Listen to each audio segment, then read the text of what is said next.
ബോധം നഷ്ടപ്പെട്ട യാൻഷെങ്ങിനെ ഗോങ്സിൻ്റെ സഹായത്തോടെ അങ്കിൾ സാഹോയുടെ വീട്ടിലെത്തിച്ച് അവിടെ കൊണ്ടുവന്ന് കിടത്തുന്നുണ്ട്. അത് കഴിഞ്ഞപ്പോൾ അങ്കിൾ സാഹോ ഗോങ്സിനെ അടുത്തേക്ക് വിളിച്ചിരുത്തി പരിചയപ്പെടാൻ തുടങ്ങുന്നു. ഇതിനു മുമ്പ് തന്നെ അവർ കുറച്ച് കാര്യങ്ങൾ എന്തൊക്കെയോ പറഞ്ഞിരുന്നു. അങ്ങനെ മുമ്പത്തെ കഥകളൊക്കെ ഗോങ്സിൻ അറിഞ്ഞിട്ടുണ്ട്. അങ്കിൾ സാഹോ ആദ്യമായി ട്രീറ്റ് ചെയ്യുന്ന മനുഷ്യൻ ആയിരുന്നോ യാൻഷെങ് എന്ന് ഗോങ്സിൻ ഈ സമയത്ത് ചോദിക്കുന്നുണ്ട്. സത്യവതാണെങ്കിലും അങ്കിൾ അത് സമ്മതിച്ചു കൊടുക്കുന്നില്ല. അതൊക്കെ ഇപ്പോൾ എന്തിനാ തിരക്കുന്നത്? എന്തായാലും അവൻ രക്ഷപ്പെട്ടല്ലോ, പിന്നെ അതെൻ്റെ കഴിവുകൊണ്ടൊന്നുമല്ല, അവൻ്റെ ഭാഗ്യം കൊണ്ടാണ് എന്നും അങ്കിൾ പറയുന്നുണ്ട്.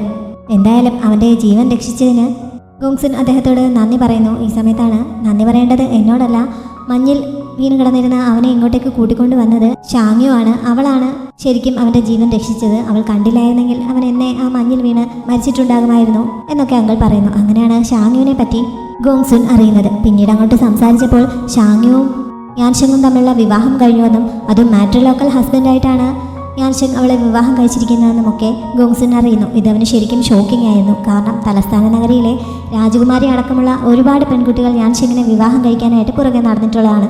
പക്ഷേ ഇന്ന് വരെ അവൻ ആ രീതിയിൽ നോക്കിയിട്ട് പോലുമില്ല. എന്തിനു പറയുന്നു, രാജാവ് വരെ അവനെ മാട്രിലോക്കൽ ഹസ്ബൻഡാക്കാൻ വേണ്ടി നോക്കിയിട്ടുള്ളതാണ്. അവൻ അതിനും സമ്മതിച്ചിട്ടില്ല. അങ്ങനെയുള്ള അവൻ ഇങ്ങനെ ഒരു പാവപ്പെട്ട വീട്ടിലെ പെൺകുട്ടിയെ വിവാഹം കഴിക്കാൻ എന്തായിരിക്കും കാര്യം എന്ന് അവന് മനസ്സിലാവുന്നില്ല. അത് കഴിഞ്ഞപ്പോഴാണ് ഷാങ്യുവിൻ്റെ ജോലി കശാപ്പ് ആണ് എന്ന് അവൻ അറിയുന്നത്. അതും അവനെ ശരിക്കും ഞെട്ടിക്കുന്നു. അതോടെ അവൻ കുറേ കാര്യങ്ങൾ ഇമാജിൻ ചെയ്യുന്നുണ്ട്. അവിടെ ഇരിപ്പുണ്ടായിരുന്ന ഷാങ്ങി അവനോട് പറഞ്ഞത് എൻ്റെ ചേച്ചി വളരെ സൂപ്പറാണ്, ഒറ്റയടിക്ക് ഒരു പന്നിയെ കൊല്ലും എന്നൊക്കെയാണ്. അത് വെച്ചിട്ട് ഗോങ്സിൻ വിചാരിക്കുന്നത് അത്യാവശ്യം നല്ല സ്ട്രോങ് ആയിട്ടുള്ള ഒരു പെണ്ണ് യാൻഷെങ്ങിനെ പിടിച്ച് കെട്ടിയിട്ടിട്ട് അവൻ്റെ മുന്നിൽ വെച്ച് ഒരു പന്നിയെ കൊന്നു കാണിക്കുന്നു. എന്നിട്ട് അവനോട് തന്നെ വിവാഹം കഴിക്കാൻ തയ്യാറായില്ലെങ്കിൽ അവനെയും ഇതുപോലെ കൊല്ലുമെന്ന് പറഞ്ഞ് ഭീഷണിപ്പെടുത്തുന്നു. അങ്ങനെ പേടിച്ചിട്ടായിരിക്കണം അവൻ അവളെ വിവാഹം കഴിച്ചത് എന്നൊക്കെയാണ്. അതുകൊണ്ട് അപ്പോഴത്തെ സാഹചര്യത്തിൽ അവൻ ഇങ്ങനൊരു വിവാഹത്തിന് തയ്യാറായതായിരിക്കും അല്ലേ എന്ന് അവൻ അങ്കിളിനോട് ചോദിക്കുന്നു. അങ്ങനെയല്ല, അവർ തമ്മിൽ ശരിക്കും ഇഷ്ടത്തിലാണ്. മുമ്പ് സോങ്യാൻ്റെ കുടുംബം ഷാങ്യുവിനെ ഉപദ്രവിക്കാൻ ശ്രമിച്ച സമയത്ത് യാൻഷെങ്ങാണ് അവളുടെ സഹായത്തിന് ചെയ്യുന്നത്. അതേപോലെ തന്നെ അവളുടെ അങ്കിൾ ഈ വീട് തട്ടിയെടുക്കാൻ ശ്രമിച്ചപ്പോൾ അവളെ സഹായിച്ചതും യാൻഷെങ്ങായിരുന്നു എന്നൊക്കെ അങ്കിൾ പറയുന്നു. ഈ സമയത്താണ് ഷാങ്ങിങ് അടുത്തേക്ക് എന്നിട്ട് ഇതൊന്നും പോരാഞ്ഞിട്ട് എൻ്റെ ചേച്ചിയുടെ കൈ മുറിഞ്ഞ സമയത്ത് അവിടെ പുരട്ടാനുള്ള മരുന്ന് വാങ്ങിക്കൊടുത്തതൊക്കെ യാൻഷെങ്ങാണ് എന്ന് ഷാങ്ങിങ് പറയുന്നു. ഇവർ പറയുന്നത് തനിക്കറിയാവുന്ന യാൻഷെങ്ങിനെ കുറിച്ച് തന്നെയാണോ എന്ന് ഗോങ്സിന് സംശയമാവുന്നുണ്ട്. ഇനി യാൻഷെങ് റിക്കവറായി കഴിയുമ്പോൾ അവനെ മുമ്പത്തെ പോലെ എസ്കോട്ട് ജോലിക്കൊന്നും പോകേണ്ടി വരികയില്ല. അവർക്ക് രണ്ടുപേർക്കും കൂടി പന്നിയെ വിറ്റ് എത്ര കാലം വേണമെങ്കിലും സുഖമായി ജീവിക്കാവുന്നതാണ് എന്നും അങ്കിൾ ഇടയ്ക്ക് പറയുന്നുണ്ട്. ഇത് കേട്ടപ്പോൾ ഗോങ്സിൻ്റെ മനസ്സിലേക്ക് വരുന്നത് യാൻഷെങ് അവൻ്റെ ഭാര്യയ്ക്കൊപ്പം നിന്ന് പന്നി ഇറച്ചി വിൽക്കുന്നതിനെ പറ്റിയാണ്. അത് കഴിഞ്ഞപ്പോഴാണ് ഇപ്പോൾ യാൻഷെങ്ങിനെ സഹായിക്കാനായിട്ട് ഇവൻ ഇങ്ങനെ കൃത്യസമയത്ത് എത്തിയല്ലോ, അതെന്തായാലും ഷാങ്യുവിനെ സന്തോഷിപ്പിക്കും. അവൾ വളരെ സ്നേഹവും ആത്മാർത്ഥതയും ഉള്ളവളാണ്. അതുകൊണ്ട് ഉറപ്പായിട്ട് നിങ്ങൾക്ക് എന്തെങ്കിലും സമ്മാനം തരും എന്നൊക്കെ അങ്കിൾ പറഞ്ഞത്. ഒരു പിഗ് ബച്ചർ തനിക്ക് എന്ത് സമ്മാനം തരാനാണ് എന്ന് ഗോങ്സുൻ ചിന്തിച്ച് നോക്കുന്നുണ്ട്. അവൻ്റെ മനസ്സിലേക്ക് വന്നത് വലിയൊരു പന്നിയെ താങ്ങിയെടുത്തുകൊണ്ട് വരുന്ന ഷാങ്യുവിനെയാണ്. എന്നിട്ട് ആ പന്നിയെ അവൻ്റെ കയ്യിലേക്ക് സമ്മാനമായി കൊടുക്കുന്നതുമാണ്. ഇങ്ങനെ അവൻ്റെ ഭാവന വളരെ വിശാലമായിട്ട് വളർന്നുകൊണ്ടിരിക്കുകയാണ്. ഈ സമയത്താണ് പുറത്ത് ഷാങ്യുവിൻ്റെ ശബ്ദം കേൾക്കുന്നത്. അകത്തേക്ക് കയറി വന്ന ഷാങ്യുവിനെ കണ്ടപ്പോൾ അവൻ്റെ സങ്കല്പലോകം ഇടിഞ്ഞു വീഴുന്നുണ്ട്. അതുവരെ അവൻ വിചാരിച്ച് കൂട്ടിയതുപോലെയൊന്നും അല്ലല്ലോ ശരിക്കുള്ള അവൾ. ആൻറ്റി അവൾക്ക് ഗോങ്സിനെ പരിചയപ്പെടുത്തി കൊടുക്കുന്നുണ്ട്. അത് കഴിഞ്ഞപ്പോഴാണ് യാൻഷെങ്ങിൻ്റെ മുറിവുകൾ പെട്ടെന്ന് ഉണങ്ങാൻ സഹായിക്കുന്ന ഒരു മരുന്നിൻ്റെ കുറിപ്പടി ഗോങ്സിൻ അങ്കിളിന് നൽകിയത്. അദ്ദേഹം ആ മരുന്ന് വാങ്ങിക്കാനായി പോകുന്നു. യാൻഷെങ്ങിനെ സഹായിച്ചതിന് ഗോങ്സിന് നന്ദി പറഞ്ഞിട്ട് ഷാങ്യു യാൻഷെങ്ങിൻ്റെ അടുത്തേക്ക് ചെല്ലുന്നു. അവൻ അപ്പോഴും ഉറക്കത്തിലായതുകൊണ്ട് അവളൊന്ന് ടെൻഷൻ ആവുന്നുണ്ട്. പേടിക്കേണ്ട കാര്യമില്ല, അവൻ ഉറങ്ങാനുള്ള മരുന്ന് കഴിച്ചിരിക്കുകയാണ്, അതുകൊണ്ടാണ് ഇത്രയും ഉറങ്ങുന്നതെന്ന് ഗോങ്സിൻ അവളോട് പറയുന്നുണ്ട്. അതറിഞ്ഞപ്പോൾ അവൾക്ക് സമാധാനമാവുന്നു. പിന്നെ അവനെ സ്വീകരിച്ചിരുത്തി ചായയൊക്കെ കൊടുക്കുന്നുണ്ട്. അവൻ യാൻഷെങ്ങിൻ്റെ മാസ്റ്ററാണോ എന്ന് ചോദിക്കുന്നു. ഞാൻ അവൻ്റെ മാസ്റ്ററല്ല, അവൻ്റെ മാസ്റ്റർ ആവാൻ അങ്ങനെ ആർക്കും പറ്റില്ല, അതിന് തക്കവണ്ണം ശേഷിയുള്ളവർ ഈ ലോകത്ത് വളരെ അപൂർവമാണ് എന്നൊക്കെ ഗോങ്സുൻ പറയുന്നുണ്ട്. പിന്നെ അവൻ യാൻഷെങ്ങിൻ്റെ ബെസ്റ്റ് ഫ്രണ്ടാണോ എന്ന് അവൾ ചോദിച്ചപ്പോൾ ഇവിടോട്ട് വരുന്നത് വരെ ഞാൻ അങ്ങനെയാണ് വിചാരിച്ചു വെച്ചിരുന്നത്, പക്ഷേ ഇവിടെ വന്നു കഴിഞ്ഞ് നിങ്ങളുടെ വിവാഹകാര്യമൊക്കെ അറിഞ്ഞു കഴിഞ്ഞപ്പോൾ അങ്ങനെ അല്ലെന്നാണ് എനിക്ക് തോന്നുന്നതെന്ന് അവൻ പറയുന്നു. വിവാഹം വളരെ പെട്ടെന്നായിരുന്നു, അതുകൊണ്ട് അവനെ കുറ്റം പറയാൻ പറ്റില്ല. ഞാനാണ് അദ്ദേഹത്തോട് എന്നെ വിവാഹം കഴിക്കണമെന്ന് പറഞ്ഞ് കരഞ്ഞ് അപേക്ഷിച്ചത് എന്നൊക്കെ അവൾ പറയുന്നുണ്ട്. അത് കേട്ടപ്പോൾ ഗോങ്സുൻ വീണ്ടും ഞെട്ടുന്നു. അവൾ കരഞ്ഞു പറഞ്ഞപ്പോഴേക്കും യാൻഷെങ് വിവാഹത്തിന് തയ്യാറായോ എന്നാണ് അവൻ്റെ അമ്പരപ്പ്. തലസ്ഥാന നഗരത്തിലെ സുന്ദരികളൊക്കെ അവൻ്റെ മുന്നിൽ ഒന്ന് വാ തുറന്നിരുന്നെങ്കിൽ ചിലപ്പോൾ അവർക്ക് അവൻ്റെ ഭാര്യയാവാൻ കഴിഞ്ഞിരുന്നേനെ എന്നും അവൻ ഈ സമയത്ത് ചിന്തിക്കുന്നുണ്ട്. പിന്നീട് യാൻഷെങ് ഉണർന്നു കഴിഞ്ഞപ്പോൾ അവർ രണ്ടുപേരും കൂടി പുറത്തെടുത്ത് പോയിരുന്ന് സംസാരിക്കുന്നു. എന്താണ് അവന് സംഭവിച്ചത്, എങ്ങനെയാണ് അവൻ ഷാങ്യുവിൻ്റെ ഹസ്ബൻഡ് ആയത് എന്നൊക്കെ ഗോങ്സുൻ അവനോട് ചോദിക്കുന്നുണ്ട്. 16 വർഷങ്ങൾക്ക് മുമ്പ് നടന്ന ഏതോ ഒരു സംഭവത്തെക്കുറിച്ചുള്ള അന്വേഷണത്തിലായിരുന്നു യാൻഷെങ്. അതിനു വേണ്ടിയിട്ടാണ് അവന് ആ യുദ്ധമൊക്കെ നടത്തേണ്ടി വന്നത്. പക്ഷേ ആ യുദ്ധഭൂമിയിൽ വെച്ച് ആരോ അവനെ ഒളിയം പെയ്ത് വീഴ്ത്തുകയായിരുന്നു. അവൻ്റെ 2 പ്രിയ സന്തത സഹചാരികളായ ഷിയെ സെന്നും ഷിയെ ഷിയും മരിക്കുന്നത് അവനെ നേരിട്ട് കാണേണ്ടി വന്നു. അവനും മരിച്ചു എന്ന് തന്നെയായിരുന്നു എല്ലാവരും കരുതിയത്. പക്ഷേ ബോധം നഷ്ടപ്പെട്ട് കിടന്നിരുന്ന അവൻ കുറേ കഴിഞ്ഞപ്പോൾ ബോധം വീണ് അവൻ്റെ പുറത്തേക്ക് വീണ് കിടപ്പുണ്ടായിരുന്ന ഡെഡ് ബോഡികളൊക്കെ മാറ്റിയിട്ട് എഴുന്നേൽക്കുന്നുണ്ട്. ഈ സമയത്ത് കുറച്ച് അക്രമികൾ അങ്ങോട്ടേക്ക് വന്ന് അവിടെ കിടപ്പുണ്ടായിരുന്ന ഡെഡ് ബോഡികളിൽ ആരെങ്കിലും ജീവനോടെ ഉണ്ടോ എന്ന് കുത്തി നോക്കി ചെക്ക് ചെയ്യുന്നുണ്ട്. കുറച്ച് ജീവനോടെയൊക്കെ ബാക്കിയുണ്ടായിരുന്നവർ ആ സമയത്ത് കൊല്ലപ്പെടുന്നു. ഇവൻ ഈ സമയത്ത് ഒരിടത്ത് ഒളിച്ചിരിക്കുകയായിരുന്നു. അവൻ്റെ അടുത്തേക്കും ആരും വരുന്നുണ്ടായിരുന്നെങ്കിലും അവൻ അവിടെ ഉണ്ടായിരുന്ന ഒരു കമ്പൊടിച്ച് അയാളുടെ ജീവൻ എടുക്കുന്നു. അതിനുശേഷം മുന്നോട്ട് പോകുന്ന കൂട്ടത്തിൽ അവൻ നില തെറ്റി അവിടെ ഉണ്ടായിരുന്ന ഒരു കൊക്കയിലേക്ക് വീഴുന്നു. ചെന്ന് വീണത് ഒരു നദിയിലായിരുന്നു. ആ നദിയിലൂടെ ഒഴുകിയാണ് അവൻ ഈ സ്ഥലത്ത് എത്തിപ്പെട്ടത്. ഇവിടെ കരയ്ക്ക് കയറി മുന്നോട്ട് നടന്നു പോകുന്ന കൂട്ടത്തിൽ മഞ്ഞിൽ വീഴുകയായിരുന്നു. പിന്നീട് അവനെ ഷാങ്ങു കണ്ടെത്തി രക്ഷപ്പെടുത്തുകയുമായിരുന്നു. അവനെ കൊല്ലുന്നതിന് വേണ്ടി ആരോ മനഃപൂർവ്വം ഒളിയം പെയ്തതാണല്ലോ, അത് ആരായിരിക്കുമെന്ന് ഗോങ്സുൻ ചോദിക്കുന്നുണ്ട്. ആരാണെന്ന് എനിക്ക് കൃത്യമായി അറിയില്ല, പക്ഷെ ഒരു ഗസ് ഉണ്ട് എന്ന് അവൻ പറയുന്നു. നിന്റെ അങ്കിളിനോട് സഹായം ചോദിച്ചാലോ എന്ന് ഗോങ്സുൻ ഈ സമയത്ത് ചോദിക്കുന്നുണ്ട്. അതിന് മറുപടി അറിയാതെ യാൻഷൻ ഒരു വല്ലാത്ത രീതിയിൽ അവനെ നോക്കുന്നു. അതോടെ അവൻ്റെ അങ്കിൾ തന്നെയാണ് അവൻ സംശയിക്കുന്ന അവൻ്റെ ശത്രു എന്ന് ഗോങ്സുന് മനസ്സിലാവുന്നു. അവൻ്റെ അങ്കിൾ എന്ന് പറയുന്നത് പ്രൈം മിനിസ്റ്റർ വെയ് ആണ് എന്ന് ഇപ്പോൾ ഗോങ്സുൻ പറയുന്നുണ്ട്. ശരിക്കും യാൻഷിങ്ങിൻ്റെ ഐഡൻറ്റിറ്റി ഈ സമയത്തൊക്കെ ഹിഡൻ തന്നെയാണ്. പക്ഷേ ഇതുവരെയുള്ള കഥയിൽ നിന്ന് കുറച്ചൊക്കെ ക്ലൂ നിങ്ങൾക്ക് കിട്ടിയിട്ടുണ്ടായിരിക്കും. എന്തായാലും ഞാൻ കഥയ്ക്കൊപ്പം പോവുകയാണ്, ഇപ്പോൾ അതിനെക്കുറിച്ച് പറയുന്നില്ല. എന്നാലും നിൻ്റെ അങ്കിൾ എന്തിനായിരിക്കും നിന്നെ കൊല്ലാൻ തുടങ്ങുന്നതെന്ന് ഗോങ്സുൻ അവനോട് സംശയം ചോദിക്കുന്നുണ്ട്. എനിക്കും അത് തന്നെയാണ് അറിയേണ്ടത്.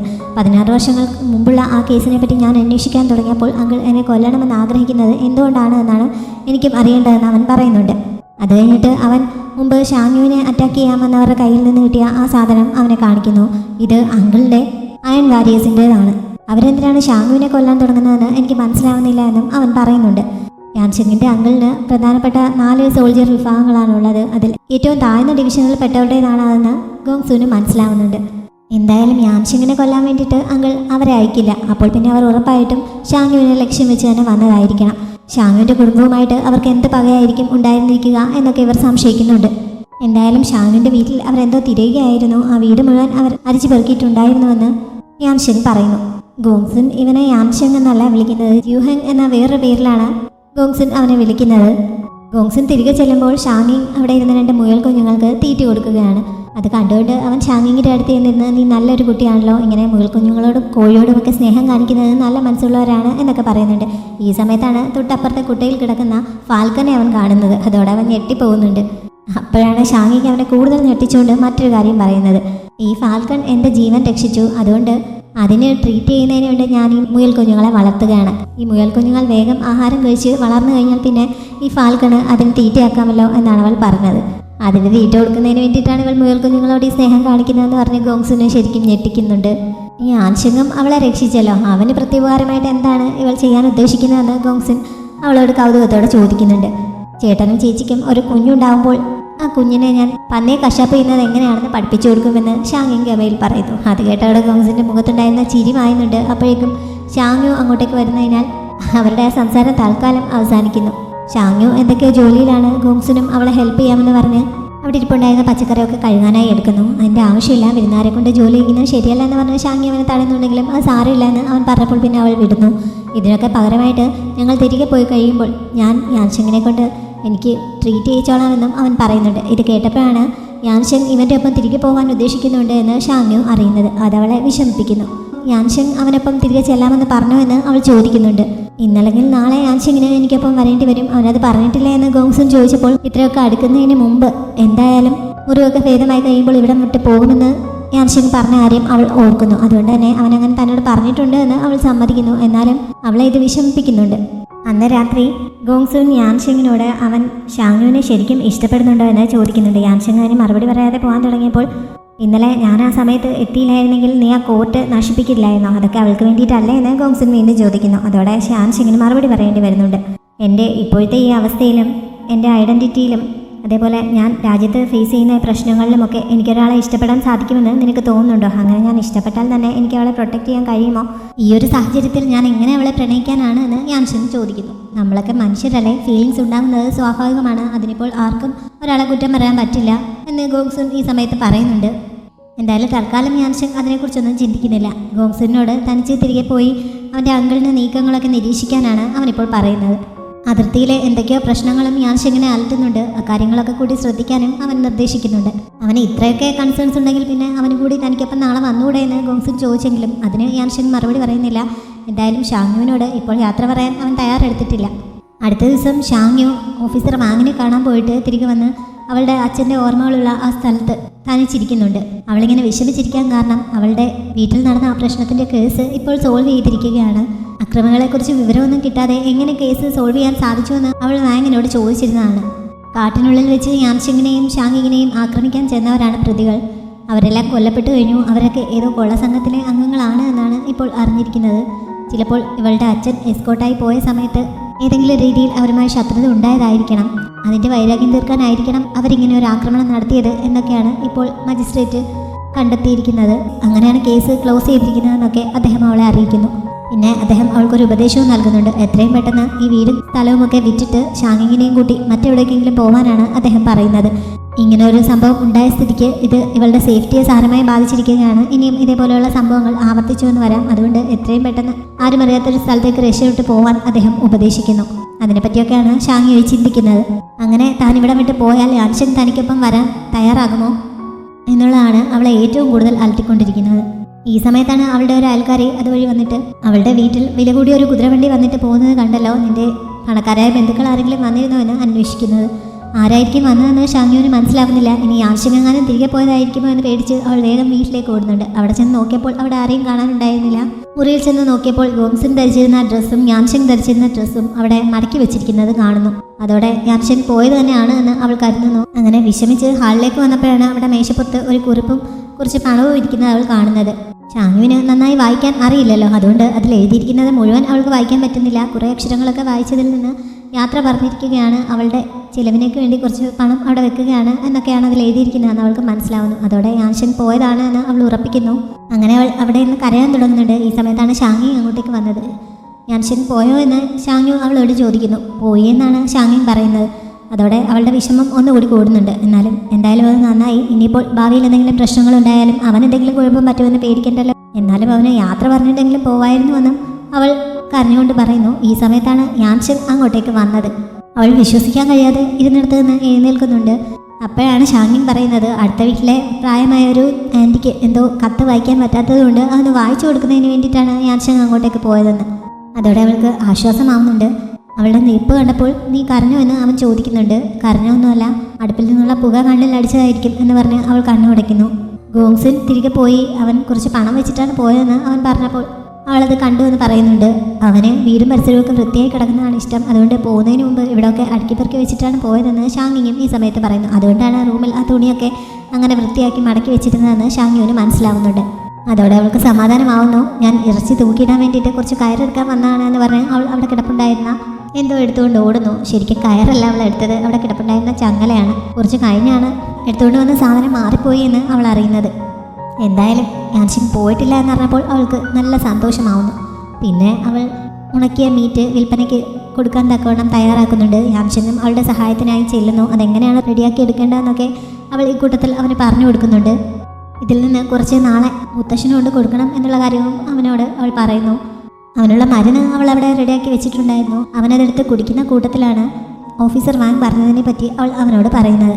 അദ്ദേഹം പറഞ്ഞതുപോലെ പ്രതികാരത്തിന് വേണ്ടിയിട്ടാണ് അവർ വന്നതെങ്കിൽ അവർ ഇനിയും വരാൻ സാധ്യതയുണ്ട്. അവൾ എന്താണ് ചെയ്യാൻ ഉദ്ദേശിക്കുന്നതെന്ന് അവൻ ചോദിക്കുന്നു. അവിടെയൊക്കെ വിറ്റിട്ട് മറ്റേതെങ്കിലും സ്ഥലത്തേക്ക് പോകുന്ന കാര്യത്തെക്കുറിച്ച് അവൾ പറയുന്നുണ്ട്. അവന് കൂട്ടത്തിൽ വരാൻ താല്പര്യമുണ്ടോ എന്നും അവൾ നൈസായിട്ട് ചോദിക്കുന്നു. യാൻഷൻ അതിന് മറുപടി പറയാൻ നിന്നപ്പോൾ അവൻ തനിക്കൊപ്പം വരാൻ ഉദ്ദേശിക്കുന്നില്ല എന്ന് അവൾക്ക് മനസ്സിലാവുന്നുണ്ട്. തൻ്റെ വസ്തുവകളൊക്കെ ആൻറ്റിക്കും അങ്കിളിനും വേണ്ടി വിട്ടുകൊടുത്തിട്ട് പോകാനാണ് അവൾ ഉദ്ദേശിക്കുന്നത്. വീട് മാത്രമേ അവൾ വിൽക്കാൻ ഉദ്ദേശിക്കുന്നുള്ളൂ. പോകുന്നതിന് മുമ്പായിട്ട് അവന് ഡിവോഴ്സ് ലെറ്റർ നൽകാമെന്നും യാത്രയ്ക്ക് വേണ്ടിയുള്ള പണവും കുറച്ച് നൽകാമെന്നും അവൾ പറയുന്നു. എൻ്റെ കാര്യം നീ ആലോചിക്കേണ്ട, എനിക്ക് എൻ്റേതായ പ്ലാനൊക്കെ ഉണ്ട് എന്ന് അവൻ പറഞ്ഞപ്പോൾ അപ്പോൾ പിന്നെ നീ എനിക്കൊപ്പം വരുമോ എന്ന് അവൾ കുറച്ച് ആകാംക്ഷയോടെ വീണ്ടും ചോദിക്കുന്നു. ആദ്യം അവൻ അതിന് മറുപടി പറയുന്നില്ല. പിന്നെ ഞാൻ നിനക്കൊപ്പം വരാമെന്ന് അവൻ പറയുന്നുണ്ട്. അത് കേട്ടപ്പോൾ ഷാങ്യുവിന് ശരിക്കും സന്തോഷമാവുന്നു.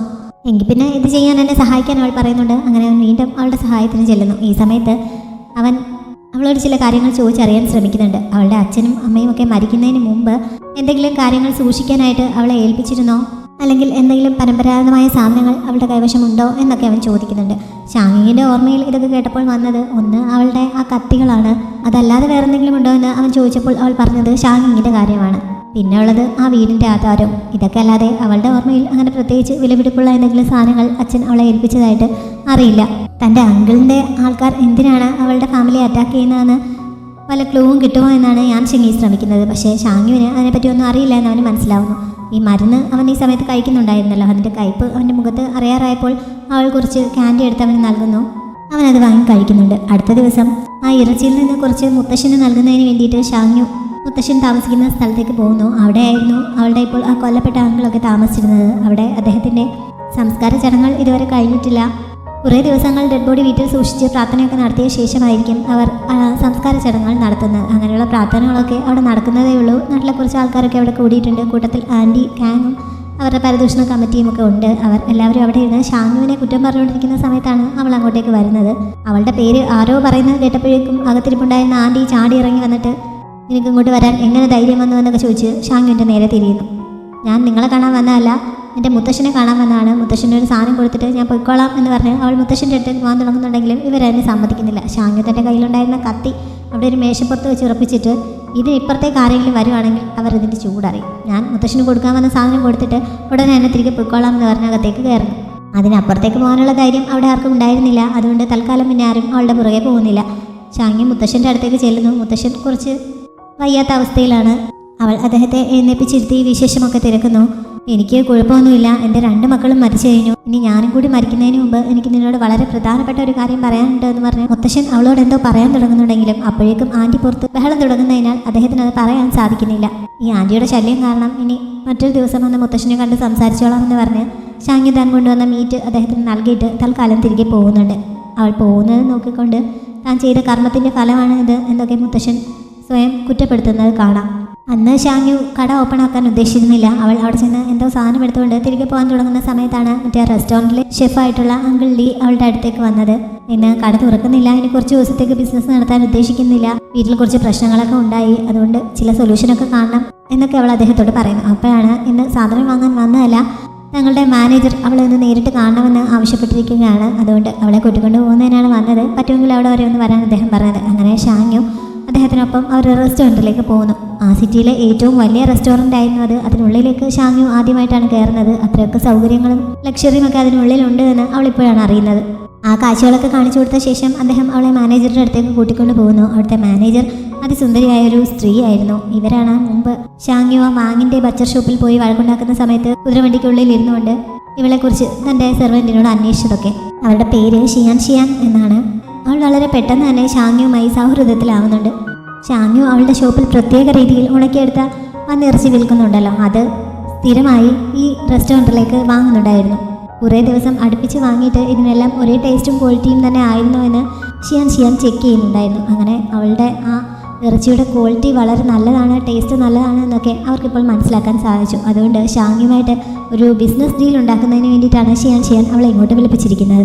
മുമ്പായിരുന്നെങ്കിൽ ഷാങ്യു സന്തോഷത്തോടെ ഈ ഡീൽ ഏറ്റെടുത്തേനെ. പക്ഷേ ഇപ്പോഴത്തെ സിറ്റുവേഷനിൽ അവൾ അവിടെ നിന്നെല്ലാം വിറ്റുപെറുക്കി നാട് വിടാൻ ഒരുങ്ങുകയാണല്ലോ. അങ്ങനെ ഒരു സാഹചര്യത്തിൽ അവൾക്ക് ഈ ബിസിനസ് ഏറ്റെടുക്കാൻ പറ്റില്ലല്ലോ. അതുകൊണ്ട് തന്നെ ഷാങ്യു തൻ്റെ സാഹചര്യം അവരോട് പറയുന്നു. പിന്നെ കുറച്ച് സമയമേ സംസാരിച്ചുള്ളെങ്കിലും അവരുടെ ആത്മാർത്ഥതയും സഹകരണവും ഒക്കെ ഷാങ്യുവിനും ഇഷ്ടപ്പെട്ടതുകൊണ്ട് അവർക്ക് താല്പര്യമുണ്ടെങ്കിൽ തൻ്റെ റെസിപ്പി പറഞ്ഞു കൊടുക്കാൻ തയ്യാറാണ് എന്ന് അവൾ പറയുന്നുണ്ട്. ഇത്ര പെട്ടെന്ന് അവൾ റെസിപ്പി നൽകാൻ തയ്യാറാകുമെന്ന് ഷിയാൻ ഒട്ടും വിചാരിച്ചിരുന്നതല്ല. അവളുടെ ഫാമിലി പാരമ്പര്യമായിട്ട് സൂക്ഷിച്ചു കൊണ്ടുവരുന്ന റെസിപ്പിയാണല്ലോ, അതിങ്ങനെ വെറുതെ കൊടുക്കുന്നത് ശരിയാണോ എന്ന് ഷിയാൻ തന്നെ അവളോട് ചോദിക്കുന്നു. എൻ്റെ അച്ഛനും അമ്മയും കണ്ടെത്തിയ ആ ഒരു റെസിപ്പി വരും കാലങ്ങളിലും ഇവിടുത്തെ ജനങ്ങൾക്ക് അനുഭവിക്കാൻ കഴിയുന്നെങ്കിൽ അത് നല്ല കാര്യമല്ലേ എന്നാണ് ഷാങ്യു ചോദിക്കുന്നത്. എന്തായാലും തൽക്കാലം റെസിപ്പിയുടെ കാര്യമൊക്കെ അവിടെ നിൽക്കട്ടെ. ന്യൂ ഇയർ കഴിഞ്ഞാണ് ഷാങ്യു അവിടെ വിട്ട് പോകാൻ ഉദ്ദേശിക്കുന്നതെന്നാണ് ഷിയാനോട് പറഞ്ഞത്. ആ ന്യൂ ഇയർ വരെ തങ്ങളുമായി ബിസിനസ് ചെയ്യാൻ തയ്യാറാണോ എന്ന് ഷിയാൻ വീണ്ടും ചോദിക്കുന്നു. കാരണം ന്യൂ ഇയർ ടൈമിലാണ് അവർക്ക് ഏറ്റവും കൂടുതൽ ബിസിനസ് നടക്കാറുള്ളത്. ആ സമയത്ത് മീറ്റിന് ഒരുപാട് ആവശ്യം വരികയും ചെയ്യും. ആ സമയത്ത് സഹകരിക്കുകയാണെങ്കിൽ അത്യാവശ്യം നല്ലൊരു തുക നൽകാമെന്നും ഷിയാൻ ഓഫർ വയ്ക്കുന്നുണ്ട്. ഷാങ്യു പെട്ടെന്നൊരു മറുപടി പറയാതിരുന്നപ്പോൾ അവൾക്ക് ഇനി ഇവിടം വിട്ട് പോയി മറ്റൊരു സ്ഥലത്ത് താമസിക്കണമെങ്കിലും അവിടെയും കാശിന് ആവശ്യം വരുമല്ലോ. അവിടെ ഒരു വീട് വാങ്ങിക്കണമെങ്കിലോ അല്ലെങ്കിൽ യാത്രയ്ക്ക് ചിലവിനോ ഒക്കെ അവൾക്ക് പണം ആവശ്യമാണല്ലോ. അപ്പോൾ ഇങ്ങനെ ചെയ്താൽ പെട്ടെന്ന് കുറച്ച് പണം ഉണ്ടാക്കാൻ സാധിക്കും എന്നൊക്കെ ഷിയാൻ പറഞ്ഞപ്പോൾ ഷാങ്യുവും അതിനെപ്പറ്റി ചിന്തിക്കുന്നു. അങ്ങനെ അതൊരു നല്ല കാര്യമാണ് എന്ന് തോന്നുന്നതിനാൽ ഷിയാനോട് സഹകരിക്കാൻ തയ്യാറാണ് എന്ന് അവൾ സമ്മതിക്കുന്നു. അപ്പോൾ തന്നെ അഡ്വാൻസ് ആയിട്ട് ഷിയാൻ കുറച്ച് തുക അവൾക്ക് നൽകുന്നുണ്ട്. ഇപ്പോൾ അത് വേണ്ട, ബിസിനസ് കഴിഞ്ഞിട്ട് മതിയെന്ന് ഷാങ്യു പറയുന്നുണ്ടെങ്കിലും ഇനി അവൾ മനസ്സ് മാറ്റിയാലോ, അതുകൊണ്ട് അഡ്വാൻസ് വാങ്ങിക്കോളാൻ ഷിയാൻ പറയുന്നുണ്ട്. അങ്ങനെ ഷാങ്യു അത് വാങ്ങുന്നു. അവർ റെസ്റ്റോറൻറ്റിൻ്റെ ആ ഭാഗത്തേക്ക് വന്നിരുന്നുണ്ടായിരുന്നു ഇതൊക്കെ സംസാരിച്ചത്. ഈ സമയത്താണ് ഷാങ്യുവിൻ്റെ ഷോപ്പിന് എതിർവശത്തുള്ള ഗുവോ കുറച്ച് മീറ്റുമായിട്ട് അവിടെ വന്ന് പ്രശ്നമുണ്ടാക്കുന്നത്. ഷാങ്യു ഷോപ്പ് അടച്ചിട്ടിരുന്ന സമയത്തൊക്കെ റെസ്റ്റോറൻറ്റുകാർ അയാളുടെ ഷോപ്പിൽ നിന്നായിരുന്നു ഇറച്ചി വാങ്ങിയിരുന്നത്. ഇപ്പോൾ ഷാങ്യു വീണ്ടും ഷോപ്പ് ഓപ്പൺ ആക്കിയപ്പോൾ അയാളുടെ കയ്യിൽ നിന്ന് വാങ്ങിയത് നിർത്തിയിരിക്കുന്നു. അങ്ങനെ തോന്നുമ്പോൾ വാങ്ങാനും തോന്നുമ്പോൾ വേണ്ടെന്ന് വെക്കാനും ഇതെന്താ വെള്ളരിക്കപ്പെട്ടണമാണോ എന്നൊക്കെ ചോദിച്ചുകൊണ്ടാണ് ഗുവ വന്നിരിക്കുന്നത്. മാത്രമല്ല ഇന്നത്തെ ഇറച്ചി എന്തായാലും ഇവരെടുത്തേ പറ്റുകയുള്ളൂ എന്ന് പറഞ്ഞാണ് അത് അവിടെ കൊണ്ട് വെച്ചിരിക്കുന്നത്. ഇതൊന്നും പോരാഞ്ഞിട്ട് ഷാങ്യു ഇങ്ങനെ ഒരു ബിസിനസ് ഡീൽ ഒപ്പിച്ചെടുത്തത് അവിടുത്തെ ഷെഫ് ലീയുമായിട്ടുള്ള രഹസ്യ ഇടപാട് കാരണമാണ് എന്നും കൂടി ഗുവ ആരോപിക്കുന്നു. ഇത് കേട്ടപ്പോൾ ഷാങ്യുവിൻ്റെ രക്തം തിളയ്ക്കുന്നു. അവൾ നേരിട്ട് അയാളെ പെരുമാറാനായി പോകാൻ തുടങ്ങിയപ്പോൾ ഷിയാൻ അവളെ തടയുന്നുണ്ട്. ഇതെൻ്റെ ഏരിയയാണ്, ഇവിടുത്തെ കാര്യങ്ങൾ ഞാൻ എൻ്റെതായ രീതിയിൽ ഡീൽ ചെയ്യാം, നീ വെറുതെ കണ്ടുകൊണ്ട് ഇന്നാൽ മതി എന്ന് പറഞ്ഞിട്ട് ഷിയാൻ തന്നെ ഇത് സോൾവ് ചെയ്യാനായി മുന്നിട്ടിറങ്ങുന്നുണ്ട്. ഷാങ്യുവും അവൾക്ക് പിന്നാലെ ചെല്ലുന്നു. ഷാങ്യു കൂടെ ചെല്ലുന്നത് കണ്ടിട്ടും ഗുവയ്ക്ക് കുലുക്കമൊന്നുമില്ല. അയാൾ പിന്നെയും അവളെയും ഷെഫ് ലിയെയും ചേർത്ത് ഓരോ അപവാദങ്ങൾ പറഞ്ഞുകൊണ്ടിരിക്കുകയാണ്. മാത്രമല്ല തന്നെ എന്തെങ്കിലും ചെയ്താൽ തനിക്ക് ചോദിക്കാനും പറയാനും ആളുണ്ട് എന്ന് പറഞ്ഞ് അവിടെ ഒരു കുറച്ച് ഉയർന്ന ലെവലിലുള്ള ഒരു ഉദ്യോഗസ്ഥൻ്റെ പേര് പറഞ്ഞിട്ട് അയാൾ തൻ്റെ അങ്കിളാണ് എന്നും ഗുവ പറയുന്നു. ഈ സമയത്താണ് അയാളിപ്പോൾ പറഞ്ഞ ആ അങ്കിൾ അവിടെ ഒരു റൂമിലുണ്ട്, എങ്കിൽ പിന്നെ ഇപ്പോൾ തന്നെ പോയി അദ്ദേഹവുമായി സംസാരിച്ചേക്കാമെന്ന് ഷിയാൻ പറയുന്നത്. അത് സംബന്ധിച്ച് ഗുവ അവൾക്കൊപ്പം ചെല്ലുന്നു. കുറച്ച് പുറകിലുള്ള ഒരു റൂമിലേക്കായിരുന്നു അവൾ അയാളെ കൂട്ടിക്കൊണ്ട് പോയത്. ഷാങ്യുവും ഇവർക്കൊപ്പമുണ്ട്. ആ റൂമിൻ്റെ അടുത്തെത്തിക്കഴിഞ്ഞപ്പോഴാണ് ഷാങ്യു അതിനുള്ളിൽ നിൽക്കുന്നവരെ കാണുന്നത്. പക്ഷെ അത് ശ്രദ്ധിക്കാതെ ഗുവ അതിനുള്ളിലേക്ക് കയറുന്നു. അവിടെ കുറച്ച് ഗുണ്ടകളാണ് ഉണ്ടായിരുന്നത്. അവരെല്ലാവരും കൂടി അയാളെ പിടിച്ച് കെട്ടുന്നുണ്ട്. ഷിയാൻ രക്തം തിളച്ച് ഇയാൾക്കിട്ട് പൊട്ടിക്കാനായി പോകുന്നുണ്ടെങ്കിലും അവളുടെ സെർവൻറ്റ് അവളെ പിടിച്ച് നിർത്തിയിട്ട് അവളിട്ടിരിക്കുന്ന ഡ്രസ്സ് വളരെ വില കൂടിയതാണ്, വെറുതെ നശിപ്പിക്കേണ്ടെന്ന് പറഞ്ഞ് തടയുന്നു.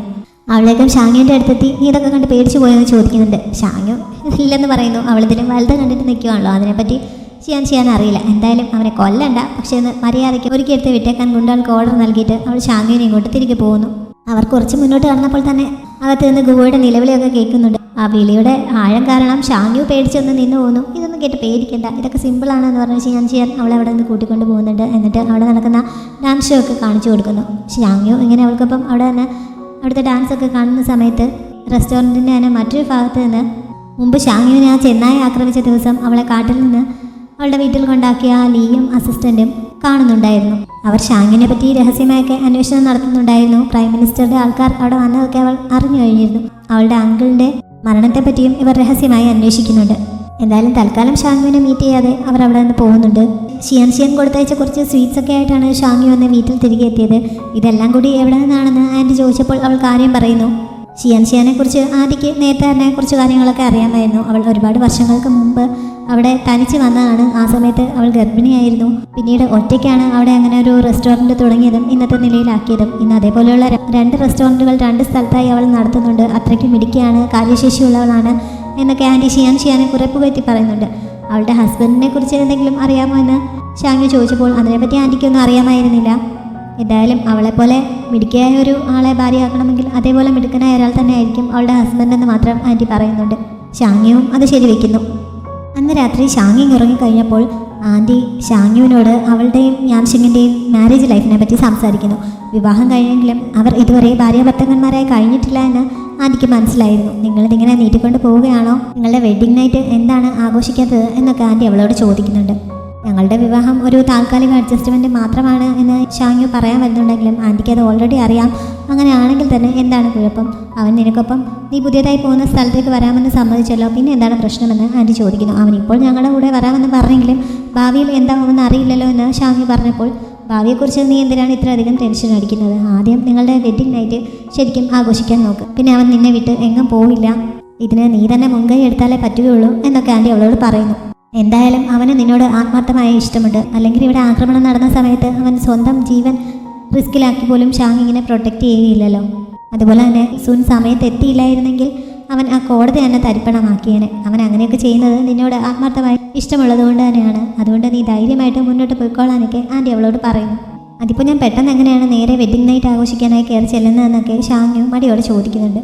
ഇനി നിനക്ക് അങ്ങനെ മടിയാണെങ്കിൽ ഞാൻ നിനക്ക് വേറെ വഴി ഒപ്പിച്ച് വെച്ചിട്ടുണ്ട്. ഇന്ന് നിൻ്റെ ബെഡ്ഷീറ്റ് ഞാനെടുത്ത് കഴുകിയിട്ടു, അത് ഇതുവരെ ഉണങ്ങിയിട്ടില്ല. എന്തായാലും നീ ഇങ്ങനെ തണുത്ത് വിറച്ചിരിക്കുന്നത് അവന് സഹിക്കില്ല. അവൻ നിന്നെ ബെഡിൽ കിടക്കാനായി വിളിക്കും. ഈ അവസരം നന്നായി മുതലെടുത്തോളാൻ ആൻറ്റി അവളോട് പറയുന്നു. ആൻറ്റിയുടെ ഈ ഉപദേശമൊക്കെ കേട്ടിട്ടാണ് പോയതെങ്കിലും ഷാങ്യു അതൊന്നും പ്രാക്ടിക്കലാക്കാൻ നോക്കുന്നില്ല. അവൾ ചെന്ന് പതിവ് പോലെ തലയ്ക്ക് കൈയും കൊടുത്തിരുന്ന് ഉറങ്ങാൻ തുടങ്ങുന്നുണ്ട്. അവൾ വരുന്ന ശബ്ദമൊക്കെ യാൻഷിൻ കേട്ടിരുന്നു. അവളുടെ ഇരിപ്പും അന്നത്തെ അന്തരീക്ഷവും എല്ലാം കൊണ്ട് അവളോട് ആൻറ്റി പറഞ്ഞതുപോലെ തന്നെ അടുത്ത് വന്ന് കിടക്കാൻ അവൻ പറയുന്നുണ്ട്.